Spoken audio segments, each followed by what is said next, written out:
السلام عليكم ورحمة الله وبركاته. جرتو إخواني في الله بك جرتني بتنقى في رحمن ربي اسم فانا هاجراتو اسنين جتشا هر برنوت أجاهباتو كسنيك أبد إدياديتين انجرا برنوني كوني آبي دا آبي أجاهباتي آبي شريعة كامرتو دلقودا آبي بيا جرتن كامرتو ولا سعودي ولا دبي ولا بحريني ولا كويتي انجلو biyya jirtan cufarratti isiniif dalaga jechuudha inshallah.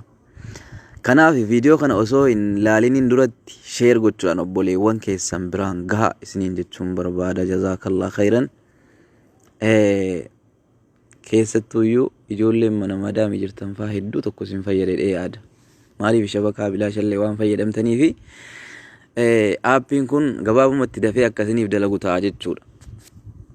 Gara barumsaatti isin dabarsa inshallah. Afaana bu'aa. Aappiin kun kunooti kana aappii kana jechuudha. Alquraan juuz official jedha.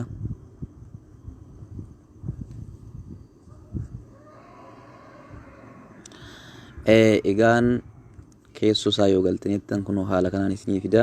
Asirratti huruufa argattu. Asirratti qur'aana juuzii 30 argattu. Asirratti sheekolii sagaleedhaan qara'uudhaaf filattan as keessaa argattu. Zikriin as keessa jira, du'aayin garagara as keessa jira, wanti dhibeen jiru as keessa maashaallah. As keessa amma fakkeenyaaf bakkana yoo seentanii sheekota irratti tuqxanii qaraasisachuu dandeessanii jechuudha. Sagaleedhaan yoo barbaaddanii giree tokko qofa qaxxuxxanii sanaa booda kunooti akkanatti isinii fida.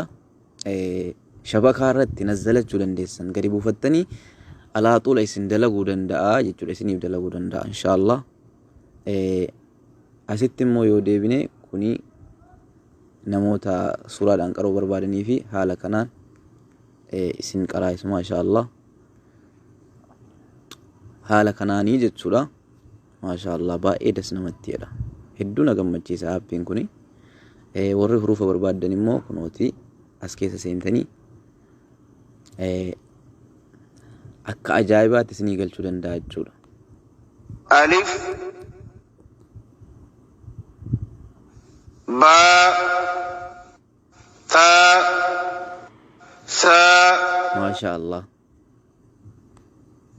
ألف أ إ أو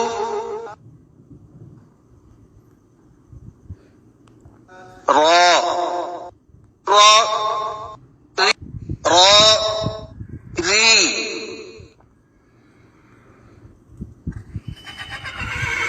اقتل.